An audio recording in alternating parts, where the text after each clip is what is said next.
Boa noite, pessoal. Estamos aqui para mais um Sample Journal Club, esse projeto dentro do Sample Research Group, que é um grupo de pesquisa na área de epidemiologia, prevenção e ciência da disseminação e implementação no esporte, na atividade física. A ideia aqui do Journal Club é fazer esses encontros, né, para discutir a literatura científica, para a gente estimular o consumo e a produção de ciência, é, e desenvolver algumas habilidades aí relacionadas à leitura crítica dos artigos e fazer trocas também, né? A gente fala muito, semana passada a gente comentou sobre isso, sobre esse intercâmbio, né, de conhecer outros pesquisadores, outros clínicos e fazer essa troca, essa ponte também, tanto entre os pesquisadores, mas também entre clínicos e pesquisadores, e, enfim, é para ser uma reunião bem informal, então fiquem à vontade para abrir as câmeras, fazer pergunta, fazer consideração, fazer comentário, trazer comentários, né, da prática aí de vocês. E a gente, como que funciona, né, o formato aqui do Journal Club? A gente discute artigos e intercala com alguma leitura de um livro. Agora a gente está terminando quase de ler o The Book of Why, que é um livro sobre causalidade. E a gente tem dividido os artigos por modalidade esportiva. Então agora a gente está no tema dança. A gente já fez, essa é a terceira, né, reunião sobre dança. E esse ano a gente decidiu tentar trazer alguns artigos diferentes, né? O ano passado a gente seguiu meio que uma cronologia assim de falar de epidemiologia, etiologia, prevenção e tratamento. No fim, quando a gente foi fazer um balanço ali final, a gente viu que a gente tinha lido muitas revisões. E aí, esse ano, a gente resolveu trazer um pouquinho outros desenhos de estudo e os temas um pouquinho diferentes, né? Semana passada a gente falou sobre perfil nutricional, dos bailarinos, e hoje a gente vai trazer um estudo qualitativo, que desde que eu tô, que já tem um ano e meio por aí, a gente não tinha visto ainda. Eu acho que lá no começo do Journal Club já teve alguma, mas então vai ser uma novidade, assim, desses últimos tempos, tá? O artigo escolhido, então, chama Don't Stop Me Now, a Qualitative Study of How Brazilian Dancers and Staff Perceive Injury and Its Prevention. Então, é um estudo brasileiro, isso é muito legal também, e eu já vou começar falando que eu adorei esse nome. É, e é isso, quem modera as nossas reuniões sobre artigos é a nossa doutoranda Pamela Marinelli. E boa reunião. E vamos lá. Pô, eu amei também esse nome, foi muito bom. Eu até comentei ontem quando eu estava lendo aqui com o pessoal aqui em casa. Os caras tiveram uma sacada muito boa. Os caras não, né? Elas, porque aqui, vamos fazer aqui, foram só mulheres que participaram desse estudo, então é uma coisa muito legal também. A gente comentou um pouco disso, né? Onde as mulheres estão, os papéis que elas atuam, né? Que muitas vezes acaba ficando aí meio oculto isso, então é legal de ver. Um super estudo muito bacana, né, que a gente vai poder discutir aqui um pouquinho hoje. Então, boa noite aí, bom dia, boa tarde, boa noite, né? Se ficar no YouTube.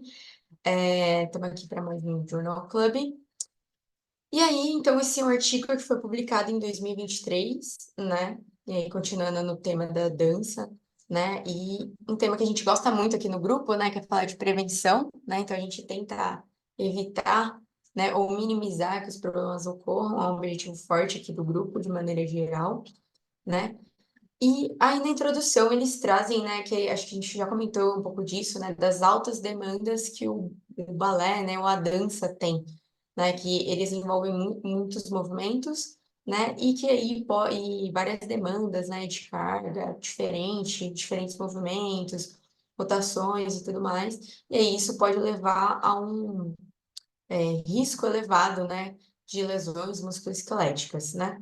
E aí eles trazem aqui um ponto importante que a gente discutiu também, que é a competitividade, né, entre os próprios dançarinos, né? E acho que é uma coisa que a gente acabou pontuando aqui, né? Com medo de ser substituídos nos papéis, né? Se eu estiver errado, aí vocês me corrijam, que temos dançarinos aqui. Mas existe muito disso, né? E é um medo constante, né? E aí, às vezes, eles sentem essa dor ou tem uma lesão, mas eles acabam ali meio que sofrendo calados por esse medo, né, de perder o seu protagonismo ali, o seu papel. E foi tão suado ali. Então, isso é uma coisa meio cultural da dança de maneira geral. Na semana passada a gente falou mais de balé, e hoje a gente está falando de alguns outros tipos de dança aí que a gente vai ver mais para frente, né? Então, ele coloca que muitas vezes os dançarinos, eles aceitam essa dor aí e negligenciam, de certa maneira, essas lesões que eles podem vir a ter, né? E que aí também eles colocam na introdução, talvez se vocês vão ouvir meu cachorro aí, é, e aí eles colocam aqui que é difícil, né, você traduzir 100% o estudo científico para a prática clínica, né, porque muitas vezes é contexto dependente, por isso a gente fala aqui tanto de estudar a implementação, né, porque cada contexto é um contexto e a gente precisa ver como aquela coisa funciona ali para poder fazer algumas adaptações, avaliar alguns desfechos de implementação, né? Como, por exemplo, a adoção e a manutenção que ele cita aqui, né? E aí eles seguem. Como é, cara? Daqui a pouco a gente brinca.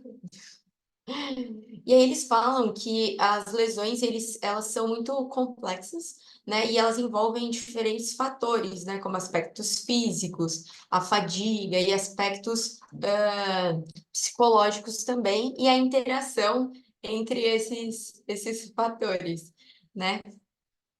E aí, então, eles colocam que o primeiro passo, então, é entender o contexto. E aí, para isso, muitas vezes a gente pode utilizar de estudos qualitativos, como aqui o caso, né? Eles falam que tem, a partir ali da Associação Internacional de Medicina e Ciência da Dança, né, criou uma iniciativa de um contexto para algumas medidas padrão dentro da dança, né, para estabelecer algumas diretrizes e protocolos, né. Acho que a gente fala muito aqui também de ter definições padrões, de ser feito um consenso sobre definição ou padronização de coleta de dados, porque isso facilita que seja replicado não só o estudo em diferente contexto, mas também na prática clínica, né? Para você ver se aquilo também vai na sua prática clínica. Só um momentinho, galera.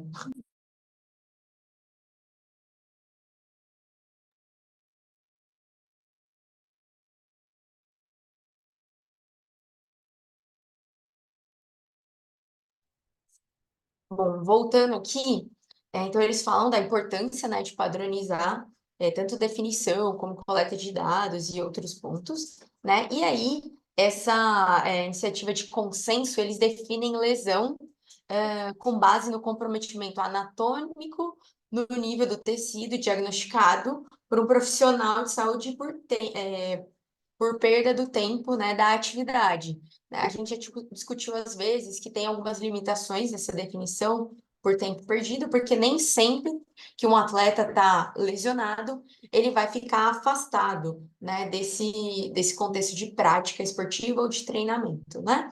Mas aqui é uma definição que eles utilizam, né? E aí fala dessa diversificação das definições, né? E que aí faltam abordagens específicas e eficazes para prevenção de lesão nessa prática, né? E aí eles falam que já tem alguns programas de prevenção, mas foi basicamente conduzido em outro contexto, por exemplo, lá na Holanda, né, que é bem diferente o contexto daqui, se a gente for pensar em contexto socioeconômico também, cultural, né? Então a gente não consegue simplesmente pegar aquele protocolo que foi feito lá e aplicar 100% aqui. Né? Então a gente precisa, às vezes, investigar, dar um passo atrás, investigar um outro ponto, para aí sim avançar um pouquinho para ter uma melhor precisão ali do que você tá propondo, né? Sem gastar ou desperdiçar recursos, né? Por exemplo, fazer algum estudo ali e meio que dar um tiro no pé, né? E aí eles falam, então, que os objetivos dele, então, cadê que era? Investigou como os dançarinos brasileiros e a equipe de dança, eles percebem e lidam com as lesões e a prevenção em contextos profissionais e não profissionais. Então, eles querem saber aqui a percepção dos dançarinos e de staff, né? E sobre a lesão e a prevenção de lesão. E aí eles utilizaram aqui, eu não sei muito bem dessa teoria que eles utilizaram, mas geralmente estudos qualitativos têm aí teorias para fundamentar a condução da análise de dados também e a coleta de dados deles. Se alguém pesquisou aí mais a fundo, quiser fazer algum comentário sobre, fique à vontade, né? E para reportar o estudo, eles utilizaram o Corec, lembrando que o Corec, Consort, Spirit, eles são ferramentas para te guiar na escrita do estudo, tá? Mas eles não são para você delinear o seu estudo. Claro que você pode usar ali, porque tem muitas informações, mas eles são ferramentas para reportar o seu estudo, tá? E não para delinear. Às vezes a gente vê as pessoas escrevendo ali nos artigos, né? Dessa maneira, então, só para que isso fique claro aí, né? E qual foi a população, então, que eles estavam interessados em saber? Eram dançarinos profissionais e não profissionais, professores, assistentes de ensaio, diretores de grupos de balé clássico, contemporâneo, jazz e dança urbana, em companhias e escolas no Brasil. Esses indivíduos deviam ter 18 anos ou mais, praticar ou trabalhar com qualquer um desses 4 estilos de dança e morar no Brasil por pelo menos 2 anos. Acho que isso é bem importante para entender já o contexto de como é realizado isso no Brasil, né? Os contextos das companhias, né? E até mesmo da assessoria, fico pensando, nunca tive experiência com dança, né? Nem aqui no Brasil, nem em outro lugar, mas deve ter sim, como em outros esportes, uma diferença, né, do suporte, de equipe, né? Muitas vezes a gente discutiu, acho que foi algum artigo do CrossFit ou alguma outra modalidade que a diferença de suporte era muito maior, né, fora do Brasil. E isso é bem importante, né, de ter uma equipe multidisciplinar, isso já vem sendo mostrado aí. E aí, como eles foram recrutados, então, esses indivíduos? Com base em contatos pessoais e usando o método de amostragem orientada pelo entrevistado. Nunca tinha visto isso, achei bem interessante. Que é que você foi entrevistado e você indica uma outra pessoa para ser entrevistada também, tá? Então, eles utilizaram de entrevistas semi-estruturadas, que são, você tem mais ou menos um roteirinho ali de temas que você quer investigar, né? Então, você tem perguntas, mas aí durante essa entrevista você pode ir adicionando perguntas ou adaptando perguntas conforme o indivíduo vai te respondendo, tá? As reuniões ali, essas entrevistas tiveram mais ou menos, elas foram conduzidas por uma autora, então a primeira autora ela ia fazendo as perguntas, né? E uma outra autora ela ia fazendo anotações, né? Para registrar alguns pontos importantes de cada entrevista que estava sendo feita. Isso é uma coisa bem comum e até bem recomendada. E aí as entrevistas foram realizadas pelo Google Meet e tiveram uma média de duração de 34 minutos, né? Sendo 19 e até 50 minutos. Isso é bastante comum, mais ou menos a gente coloca ali 1 hora e algumas passam um pouquinho mais, mas em média a gente espera que uma reunião possa durar ali até mais ou menos 1 hora. Geralmente é assim que a gente escreve nos protocolos também, né? Mas pode ter gente que vai ter muita coisa para falar, vai ter gente que vai ser muito objetiva ali, você não vai ter nem brecha para explorar tudo que você gostaria, né? E aí eles analisaram de forma aberta, né? Então pegaram ali 3 entrevistas, criaram alguns temas, né?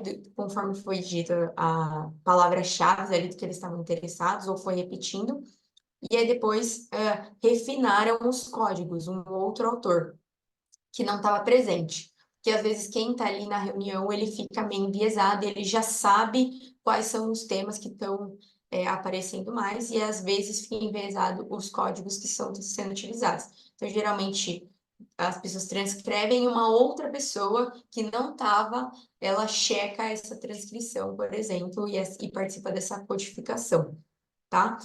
E aí eles utilizaram também um software Atlas, eu nunca tinha visto, mas acho que é interessante citar aqui. Muita gente acha que tem que fazer tudo na mão, mas não, os estudos qualitativos aí tem bastante softwares que ajudam, tá? Eu não conhecia esse, não sei exatamente o que ele faz, mas eles utilizaram aí para combinar os códigos. Alguém tem aí algum comentário aqui? Sei que a Ana é uma amante dos estudos qualitativos. Sim. Tem uma pergunta barra comentário. É, do que eu do que eu tinha visto, assim, né? Essa grounded theory, né? Que é o que eles usaram para fundamentar. Quando você, a partir dos dados, né, que emergiram ali, cria, não, acho que criar é uma palavra muito forte, mas é, coloca ali uma teoria em cima daquilo, né? Então, para lançar uma teoria, fundamentar uma teoria, né? E a partir dos dados. E aí, esse jeito que eles fizeram, né, que você comentou de. Porque, na verdade, nos estudos qualitativos, o viés não é exatamente ruim, né? Não é sempre ruim. Porque, justamente, como a pessoa vai, o pesquisador ali, o background do pesquisador e tal, vai olhar, é como se você colocasse uma lente, né? Tipo, lentes diferentes. Por isso tem os tipos diferentes lá de teorias que fundamentam, né? É como se mudasse a lente e tudo bem neste caso. Mas aí eu fiquei pensando para esse tipo de, né, que na verdade você quer, a partir dos dados, vir com uma teoria, talvez seja interessante mesmo, então, né? Tentar não enviesar tanto, tipo, ver se todo mundo escutou mesmo a mesma coisa, e aí, ó, tá vendo? Então temos uma teoria porque todas as pessoas é, escutaram isso mesmo e tal, né? Então a pergunta é, você acha que faz sentido isso, né? Que eu pensei, assim, porque se não fosse isso, se fosse uma pesquisa lá, sei lá, etnográfica, lá, quando você já vai olhando um negócio mesmo, tipo, eu quero olhar isso mesmo, sabe? Então, tudo bem se duas pessoas fizerem, tipo, as que estavam na entrevista são as mesmas que fazem a transcrição, são as mesmas que codificam, são as mesmas que fazem todo o processo, sabe?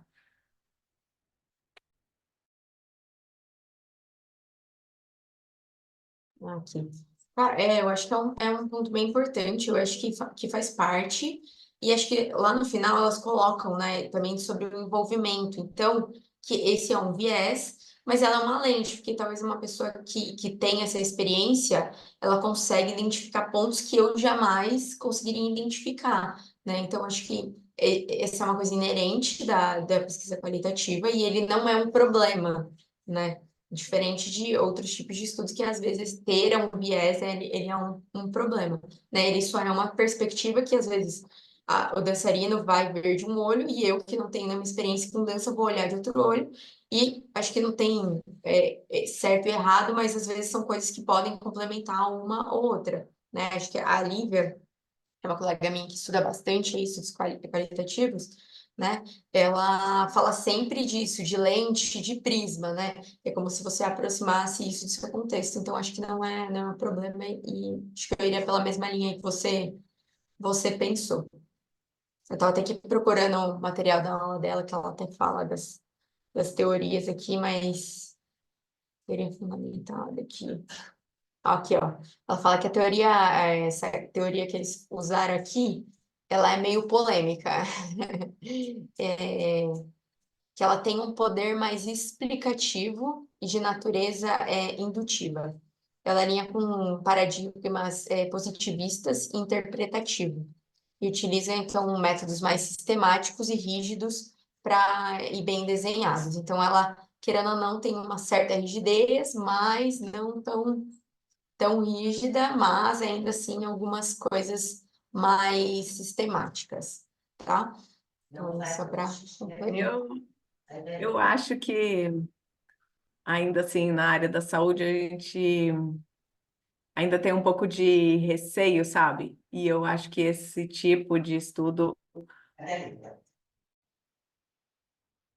por isso, né, por ser mais rígido, assim, vamos dizer, dá uma segurança que o quantitativo dá, sabe? Então, acho que a gente ainda não conseguiu se entregar totalmente, exceto algumas pessoas, acho que a Lívia é uma delas.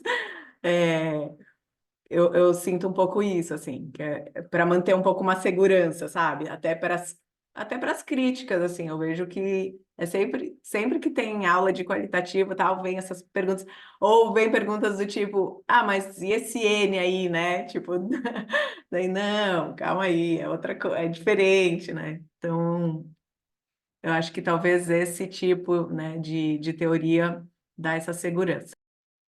Total. Acho que a gente pular de cabeça, às vezes, porque, querendo ou não, quando você vai lendo, essas teorias são embasadas em ciências sociais, né?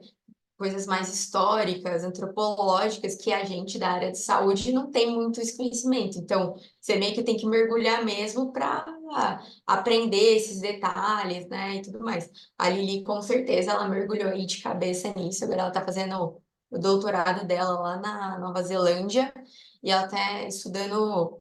Acho que todo o doutorado dela são estudos qualitativos, se não todos, a maioria, acho que são, e ela foi lá estudar com um dos caras que manja muito sobre isso, né, que auxiliou em algumas pesquisas do mestrado dela, né? Uma outra pessoa que estuda bastante estudos qualitativos também, é a Karine, ela está na Austrália, acho que, se eu não me engano, na Universidade de Queensland.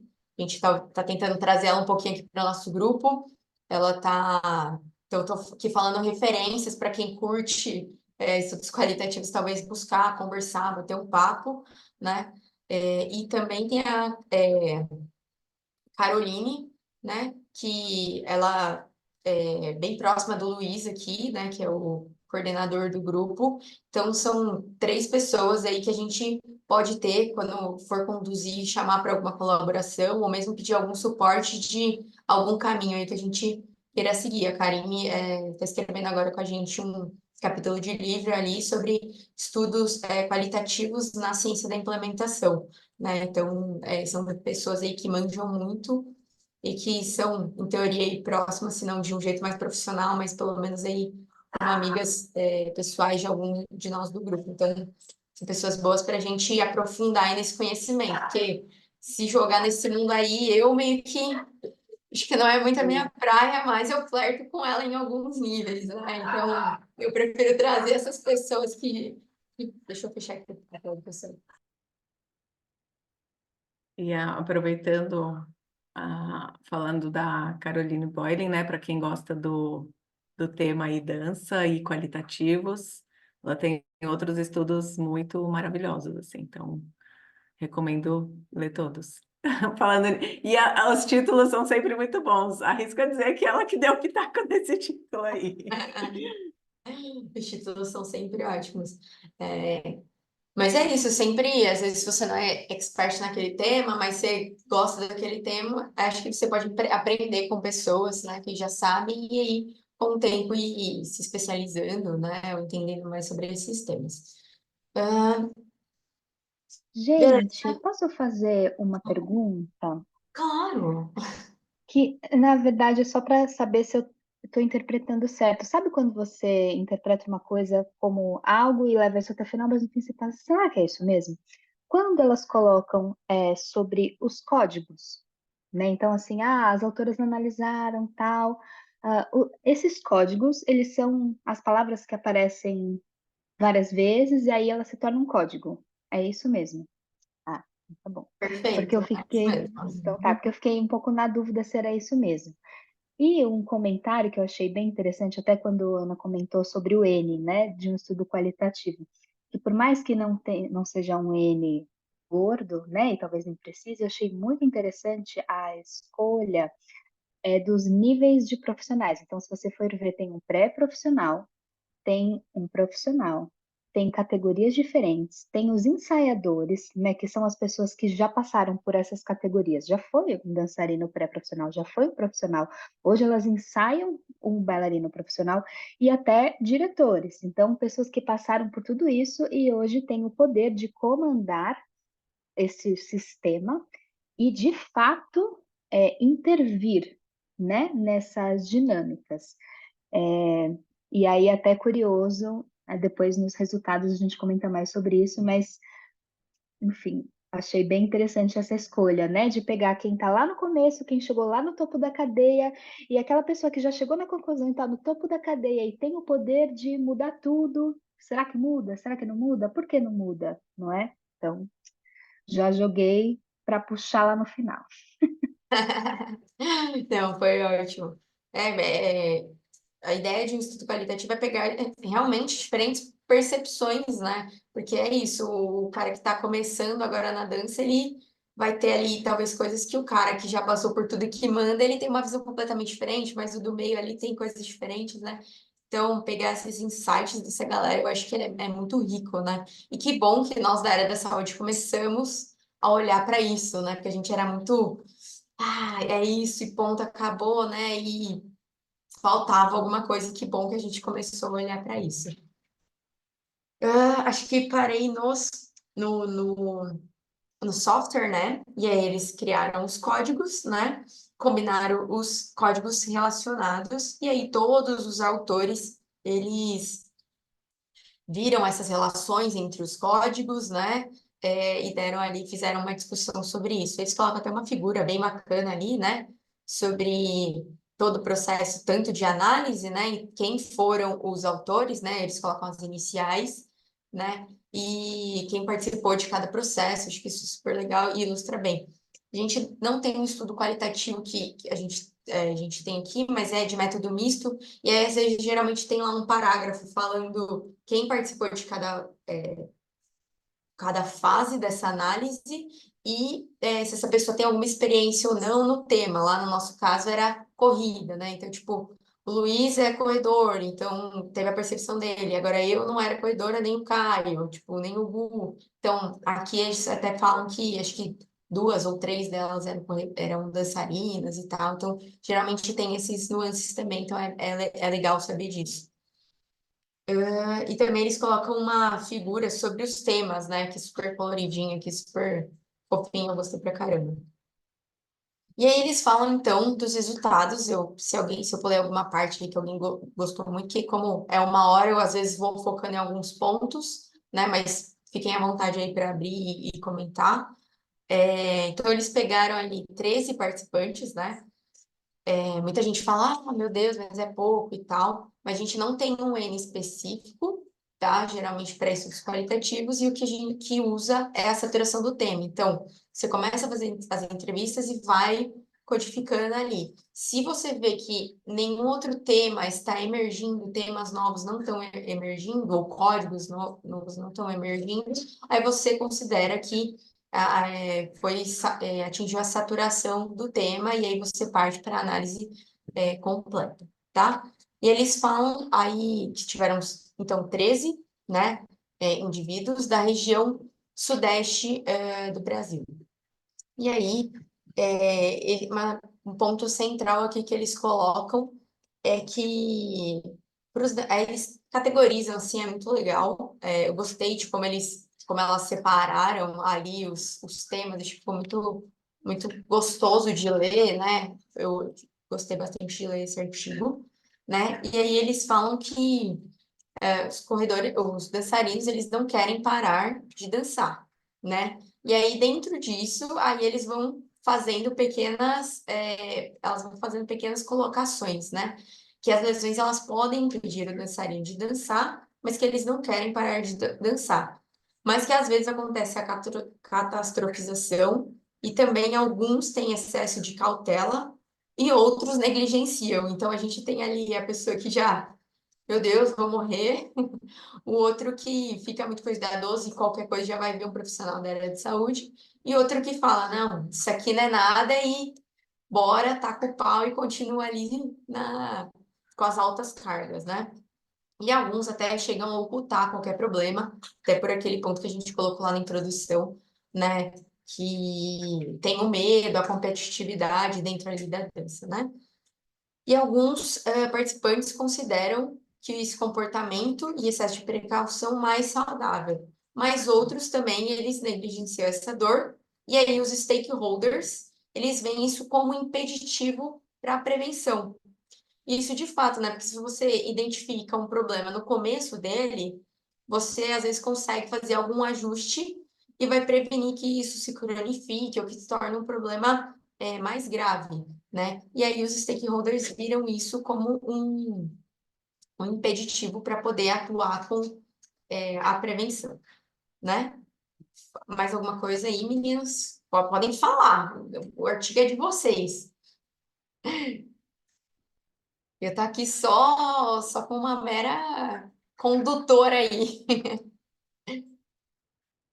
Eu acho que eu não falei aqui das características da amostra, né? Mas tinham mais mulheres, tá? Tinha gente do staff, né? Gente que era dançarino, alguns eram profissionais e outros não. Então, teve aí essa mescla, né? De tipo e tipos de dança também diferentes. Alguns faziam todos os 4 tipos de dança, alguns faziam um tipo de dança só. Então conseguia ter uma mescla ali, mas elas colocam que a parcela maior, eles queriam pegar do Brasil inteiro, né? Mas foi uma região mais específica que elas conseguiram coletar ali. Alguns dançarinos, eles, continuando aqui nos resultados, eles usaram medidas alternativas para controlar a dor e sintomas de lesão, que geralmente eles não passam para a equipe. Então, eles sofrem ali meio calado e tomam alguma providência sem acionar ninguém, do staff ou algum profissional que ele tenha ali mais contato, né? Mas achei legal isso e é uma bola boa para a gente, para nós fisioterapeutas, né? Que geralmente eles procuravam os fisioterapeutas para comunicar algum problema, né? Devido aos fisioterapeutas terem mais disponibilidade e um fácil acesso. Então aí, galera, a gente tem a faca e o queijo na mão aí, a gente só precisa saber o que fazer com cada um desses aí, né? E eles destacaram que os fisioterapeutas eles dedicam tempo para educá-los sobre as lesões e sobre prevenção. Então, ao que parece, a gente tá começando a ir para um caminho certo, né? E que a gente tem bastante potencial, principalmente aí, com base nesse artigo com os dançarinos. Eu não sei como é a experiência de vocês dançando, Ana e Má, mas, tipo, esse suporte, assim, com o físio, ele sempre existiu? Ou ele é uma coisa muito recente, assim? Porque na minha visão, acho que é uma coisa que vem começando a ser falada de uns anos para cá, né? Não sei como vocês veem isso, ou qual foi a experiência de vocês com isso. Bom, a minha experiência é que os fisioterapeutas hoje que trabalham com dança já foram bailarinos que se machucaram um dia. E talvez ficaram maravilhados com o que a fisioterapia fez ou frustrados que não tiveram um acesso bacana, adequado na época e vieram para fazer diferente. Mas eu vejo hoje em dia os bailarinos entendem o quanto um profissional de fisioterapia pode ajudá-los, tanto em situações de apagar incêndio, quanto em situações de orientação, de entendimento, de auxílio para uma prevenção, até de melhora de performance. Então, hoje já eu vejo, né, assim, na minha bolha, veja bem, né, na minha bolha, isso já é comum, mas também, enfim, um profissional médico é bem procurado, mas principalmente é como se, até fala isso no artigo, em um momento, eles querem entender exatamente o que se passa, né? Então, como se a nossa avaliação, uma avaliação cinético-funcional, uma avaliação fisioterapêutica, pudesse ajudá-los, mas para saber exatamente o que se passa, né? Até eles descrevem isso no artigo em algum momento, eles precisam de uma imagem ou de uma consulta médica.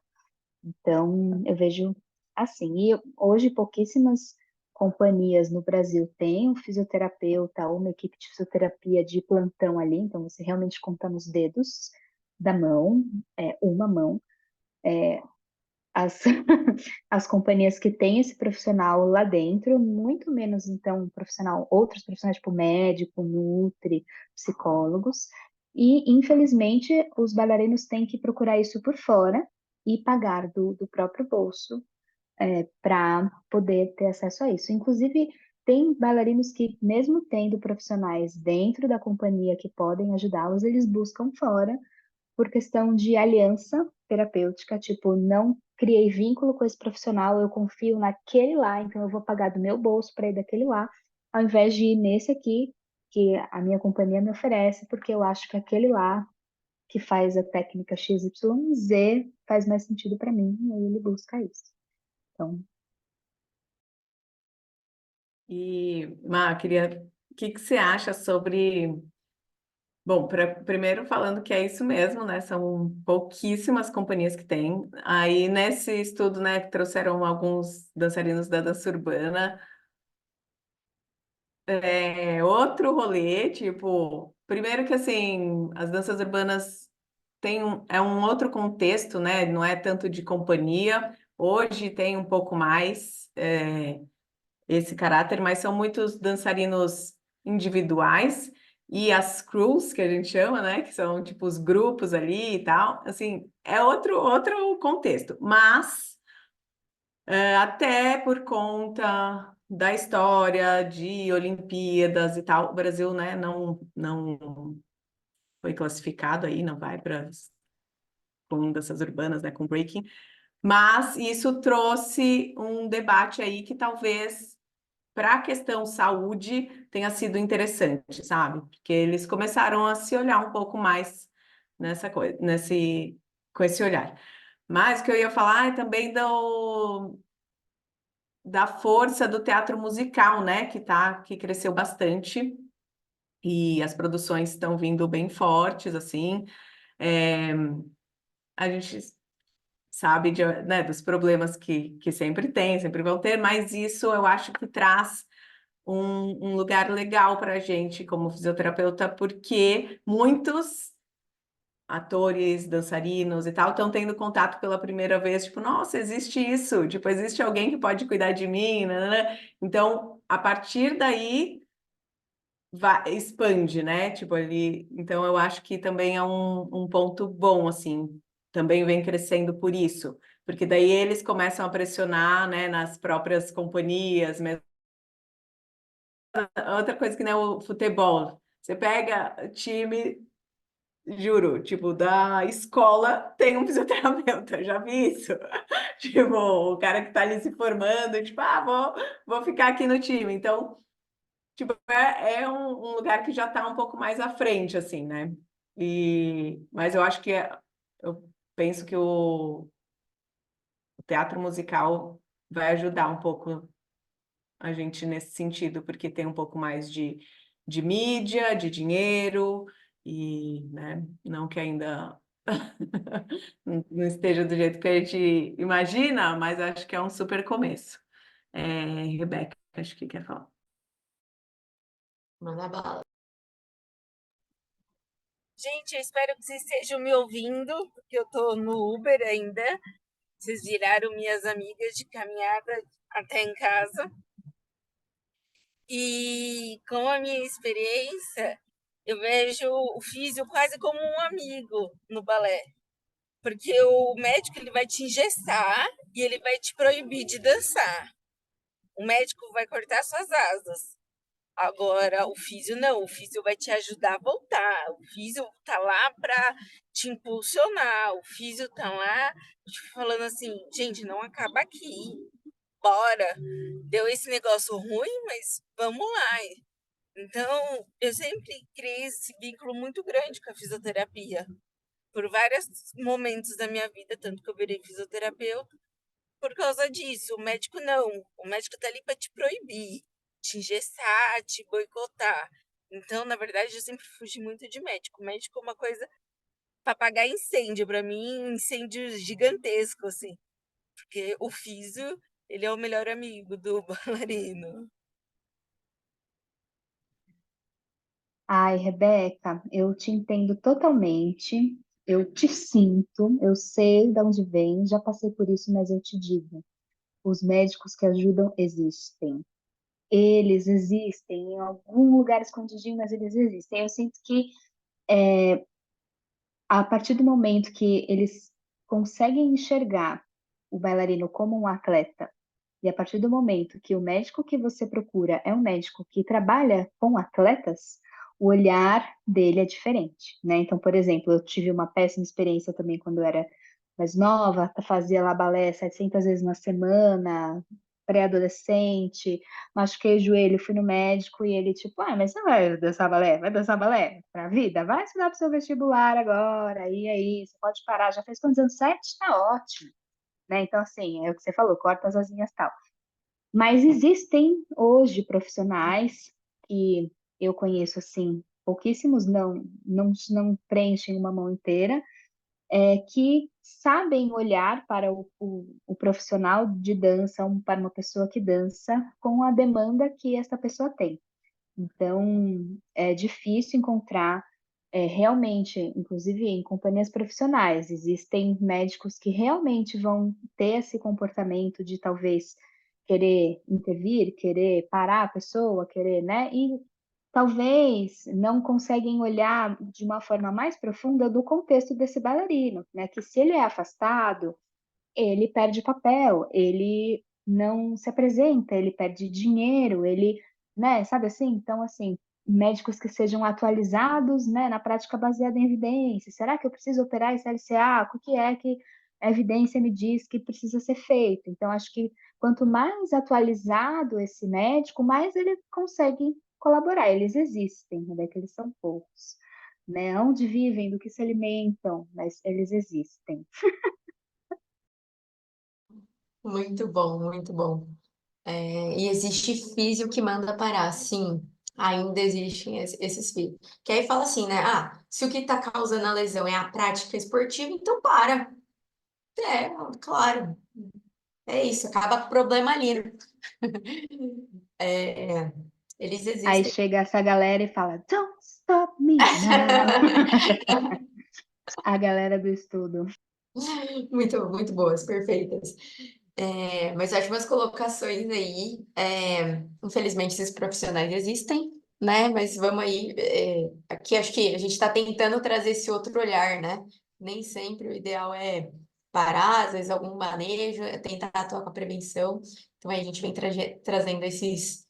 É muito rico quando vocês que praticam, que têm ou que têm o cuidado com esses temas, né? Que cuidam dos dançarinos ou da galera do vôlei, do futebol, do tênis, trazem a experiência de vocês, é sempre muito enriquecedor. Eu, pelo menos, aprendo muito.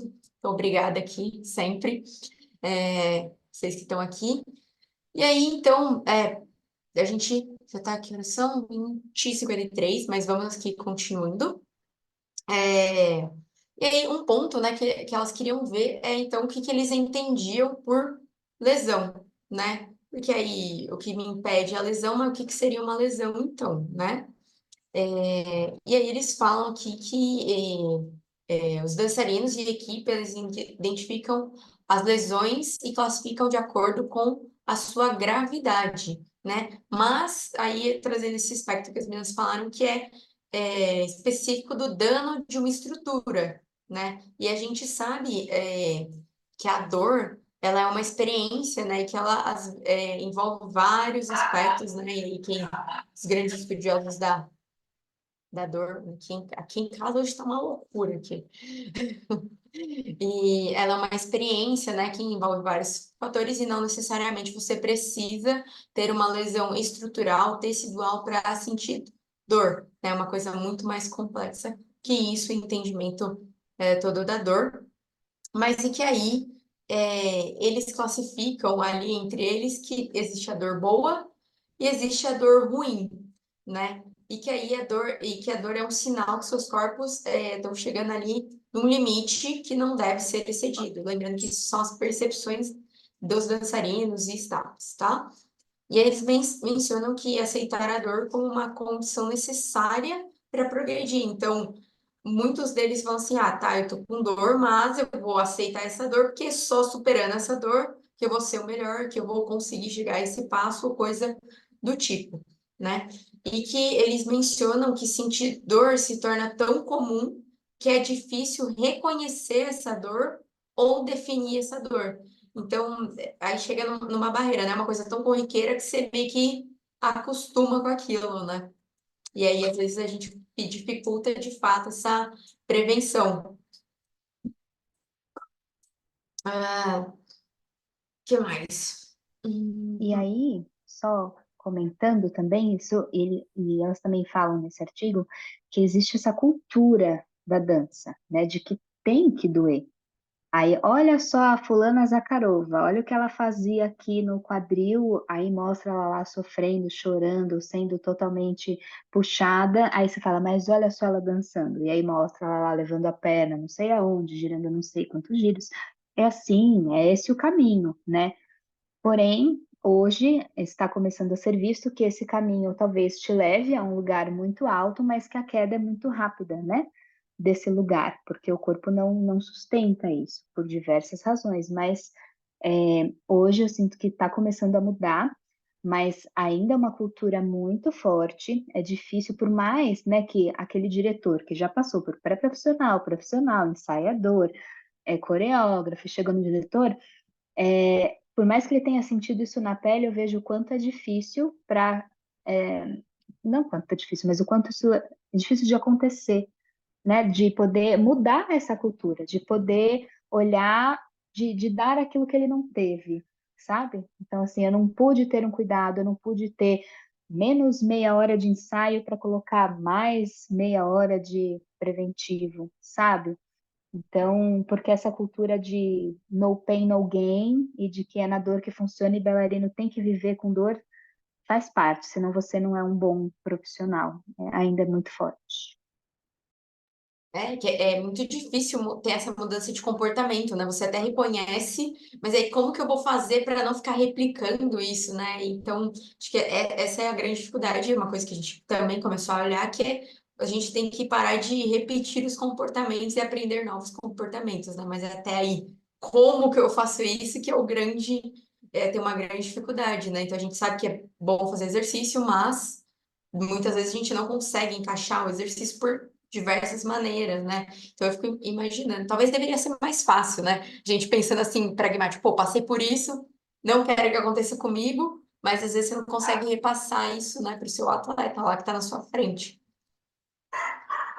Eu acho que seria, que não é tão impossível, sabe? Do tipo, ai, beleza, você tem, quer dizer, meu achismo, né? Você tem uma, uma uma apresentação importantíssima daqui a um mês. Será que realmente tirar? Eu sei, quanto mais, né? Muito ensaio, é muito volume de ensaio. Quanto mais perto chega, a gente comentou isso na semana passada, mais aumenta o volume, mais você precisa repetir um gesto muito específico, sabe? Um momento específico do número, da coreografia.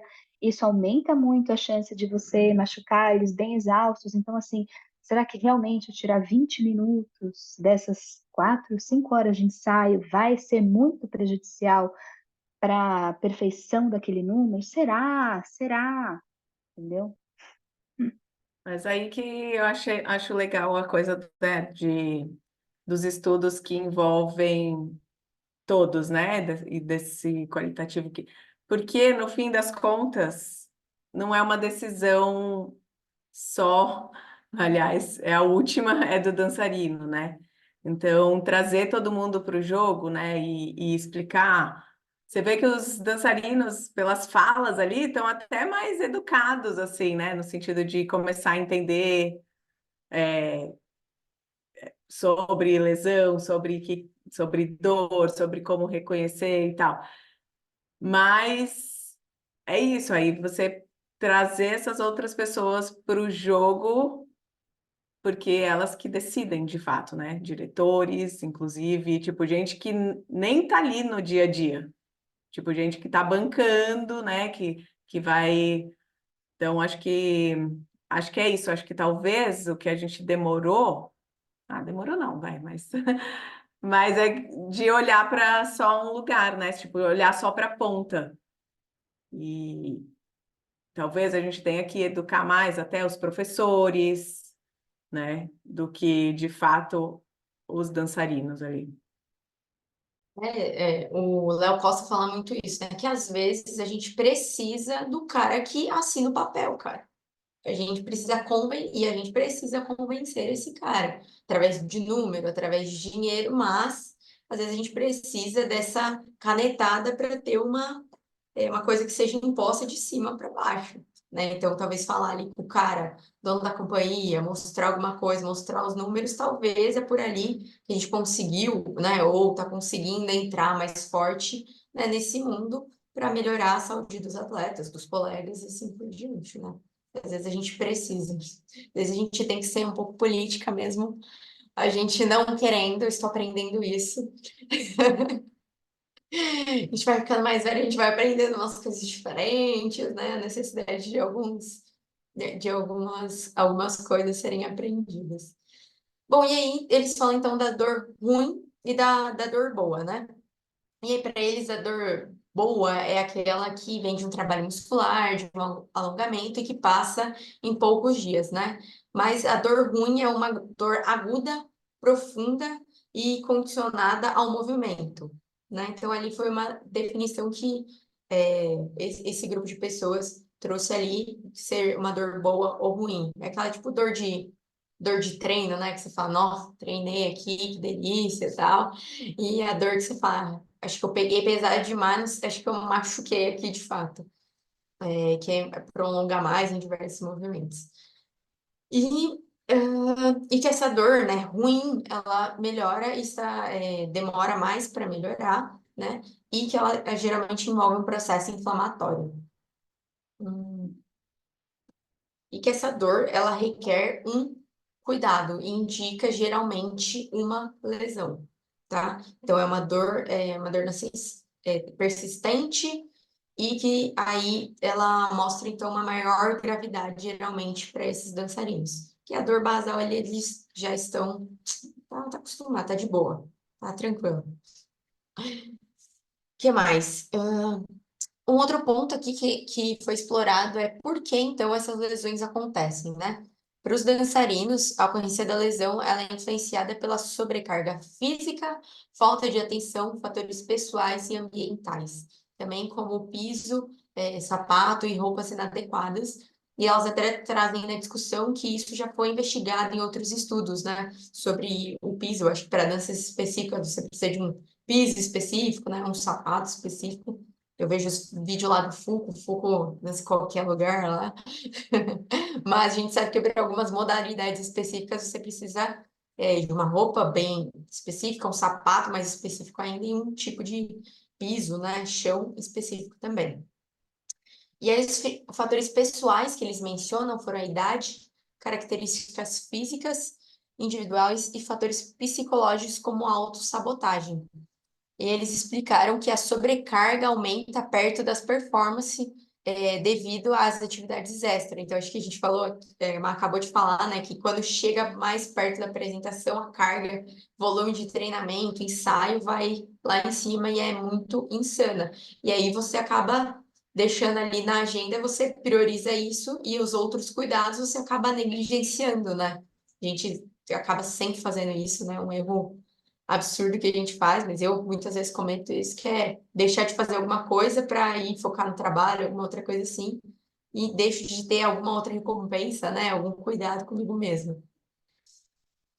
Sabe que eu senti um pouco de falta, né, nessa descrição aqui, assim, que a gente já viu alguns estudos de fatores de risco, né, assim, de lesões na dança e tal, e eu lembro de ter visto bastante sobre a questão de qualidade técnica do bailarino, né, então quando o bailarino tinha uma maior qualidade técnica, ele tinha menos risco de se lesionar, e era isso, não era, mais ou menos? E quando ele ainda não tinha muita técnica, por exemplo, quem estava começando, assim, não tinha, quer dizer, tinha mais, se machucava mais, né?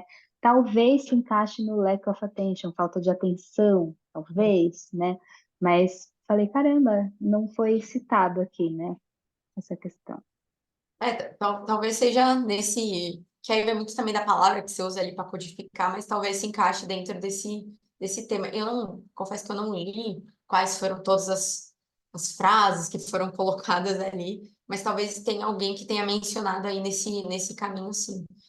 Acho que não só na dança, mas a gente viu em outros esportes que isso, né, a técnica, o tempo de experiência, às vezes ele diminui o risco, né, de maneira geral, né, a gente viu que às vezes ter essa experiência em alguma prática, ela diminui o risco de lesão, mas alguns outros estudos mostram uma coisa diferente, né, que ter mais tempo de experiência aumentou o risco às vezes, e aí talvez quanto mais tempo você pratica, você tem uma técnica melhor, né? E aí você presta às vezes mais atenção no movimento, ou já vira uma coisa tão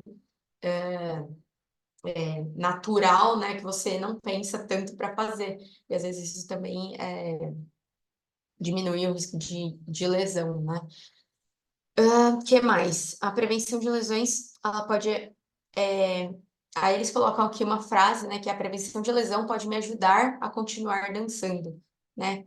Que motiva o envolvimento, né, em programas e práticas de prevenção, elas também investigaram aqui, né?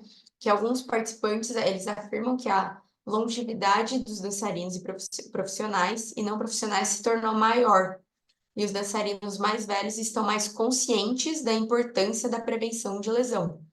Que, além disso, os dançarinos que já sofreram uma lesão ou que viram a experiência de outras pessoas com lesão, eles valorizam mais a prevenção. Total, isso a gente vê muito, né? Tipo, a gente conduziu um estudo de prevenção e era muito mais difícil recrutar. E geralmente as pessoas que se empolgavam muito eram as pessoas que já tinham sofrido uma lesão relacionada à corrida. Então, a gente comenta, brinca aqui no grupo que estudo para tratamento é um pouco mais fácil, que a pessoa tá com um problema naquele momento. Agora, de prevenção é tipo, ou eu nunca tive, ou eu não tô com aquele problema nesse momento, para que eu vou me preocupar com aquilo, né? Então, às vezes é mais difícil aí de recrutar, mas nada impossível, galera. E aí, um outro ponto que elas exploraram aqui que eu achei legal é que perguntaram a percepção deles, quem é responsável pela prevenção, né? E eles comentaram que os dançarinos iniciantes, eles não podem assumir a responsabilidade pela prevenção de lesão, assim como o professor de dança, né? Deve ser o primeiro a ter essa responsabilidade e deve transferi-la para dançarinos, orientando-os e educando.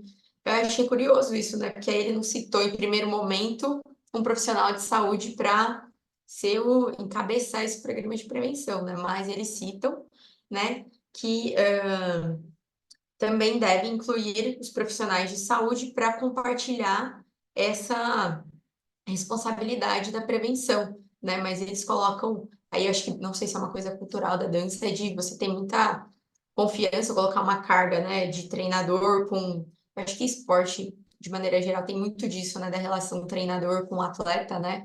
E às vezes você bota algumas responsabilidades que talvez não seriam, mas às vezes você também não tem com quem dividir essa responsabilidade, né? A gente comentou aqui dessa falta de suporte às vezes. Então, às vezes, o único cara que você tem ali é o treinador, e aí talvez todo mundo tenha um treinador, e aí esse cara que a gente meio que aponta o dedo e fala, cara, é você, não tem outro, então, por favor, me ajude, me eduque para tentar prevenir essas lesões. Bom, acho que foi isso aqui que eu meio que coloquei de highlight aqui para a gente discutir. Se vocês tiverem alguma colocação, por favor. Acho que foi um artigo muito legal, começando lá desde do título, começando que foi um artigo aqui no Brasil, com diversos dançarinos, também trago aqui de novo mulheres autoras desse artigo aqui incrível. A gente falou então um pouquinho sobre um estudo qualitativo, falamos sobre a teoria que utilizaram aqui, que é a teoria como que fundamentada, que a gente traduz isso, teoria fundamentada. A gente falou sobre as percepções sobre o que é uma lesão, né, para esses dançarinos nesse contexto, lembrando que estudos qualitativos geralmente eles são muito contextos dependentes, então talvez isso não se traduza exatamente para o seu contexto, se você trabalha em uma companhia maior ou em outro país, ou com outro tipo de dança que não foi aqui incluído, então se atente para isso. E também aqui foi investigado sobre a prevenção de lesão, sobre dor e as percepções que esses dançarinos e staff, ensaiadores tinham em relação a esses aspectos. Acho que a gente teve uma discussão aqui bem rica de experiências aqui, da Ana, da Má, da Rebeca. Então foi ótimo. Meninas, se tiverem alguma colocação aí final, por favor. Muito bom, adorei a história de ter um qualitativo, né? Nesse formato, né? Acho que é uma revista também bem importante, né? Para física esportiva e ter um qualitativo ali. E sempre eu lembro que as primeiras vezes que eu li eram aqueles artigos bem maiores, né? Assim, com muito texto, porque praticamente colocava lá a entrevista toda, né? Não inteira, obviamente, mas então achei que tá tomando uma cara legal, assim, né? Tipo, a coisa de ter mais figura também, mais palatável, isso aí. É, total. Porque às vezes você fica um pouco. Minha nossa senhora.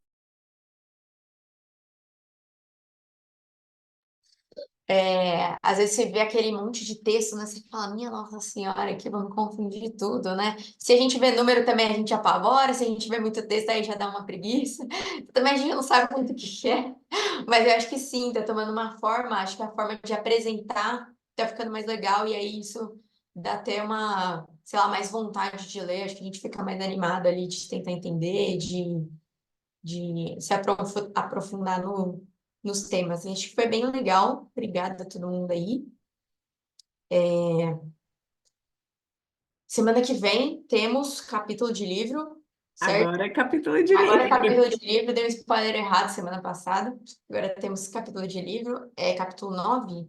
Estamos chegando no fim do livro The Book of Why, às 19 horas, no Zoom com Luiz Augusto. Ó, foi quase uma chamada aqui de comercial entrevista. E convido vocês amanhã, eu vou dar uma palestra lá na Unicid, sobre desfechos e implementação, é aberto para todo mundo, então quem quiser tá lá. É isso. Tamo junto, valeu, pessoal. E até semana que vem, então, ou até amanhã. Beijo, meninas. Até, Obrigada. boa noite. Beijo. Boa noite, valeu. Valeu.